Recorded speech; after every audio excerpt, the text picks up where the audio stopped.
제26일 민주당 이재명 대표의 공직선거법 위반 2심 결심 공판이 있었습니다. 이대로 형이 확정되면 향후 10년간 피선거권이 박탈됩니다. 이 사건의 주요 쟁점은 첫째, 이재명 대표가 고 김문기 씨를 알았느냐의 여부와 둘째, 백현동 개발부지 용도 변경과 관련하여 국토부의 압력이 있었는지 여부입니다. 이재명 대표는 이 혐의에 대해 모두 비상식적인 거짓말로 일관해 왔습니다. 9박 11일간 해외 출장을 가서 골프 치고 낚시하고 관광하면서 사진까지 찍었던 고 김문기 씨를 어떻게 모를 수가 있습니까? 차라리 대학 시절 고시반에서 함께 공부한 저 권성동도 모르는 사람이라고 하십시오. 또한 성남시에 대한 국토부 협박 여부는 이재명 대표가 신청한 증인조차 압력을 가한 적이 없다라고 명백히 증언했습니다. 즉 국토부의 협박을 받았다는 이재명 대표의 주장은 지록 임화의 궤변일 뿐입니다. 그리고 이재명 대표는 어제 법정에서 협박이란 표현은 과했다, 정확하게 표현하지 못한 건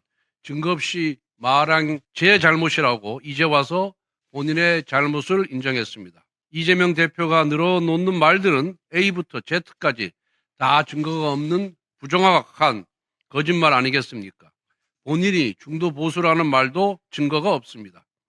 이재명 대표는 이처럼 거짓말을 난사해 놓고도 1심에서 유죄의 근거가 된 선거법 조항에 대해 위헌 법률 심판 제청을 했습니다. 절도범이 절도죄를 없애고 사기꾼이 사기의 죄를 없애자는 것과 무엇이 다릅니까? 더구나 이재명 대표는 공직선거법상의 허위사실 공표죄를 두고 전 세계에서 대한민국이 유일하다라고 또 거짓말을 했습니다. 허위사실 공표죄를 피하려고 또다시 허위사실을 유포한 것입니다. 양치기 소년도 무릎을 꿇고 기절할 만큼의 거짓말 덮어쓰기입니다. 한편 이재명 대표는 공판 과정에서 너무 답답하고 검찰이 과하다라고 했습니다.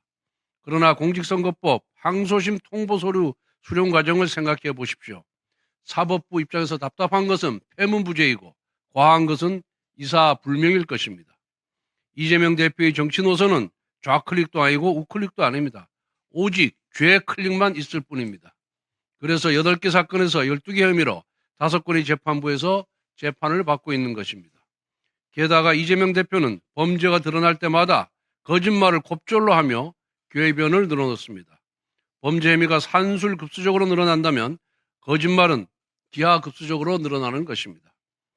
어제 이재명 대표는 법원으로 출석하면서 세상의 이치라고 하는 게 다 상식과 원칙대로 가게 돼 있다라고 했습니다. 당연합니다. 그래서 이재명 대표는 그 세상의 이치에 따라 법의 심판을 받게 될 것입니다.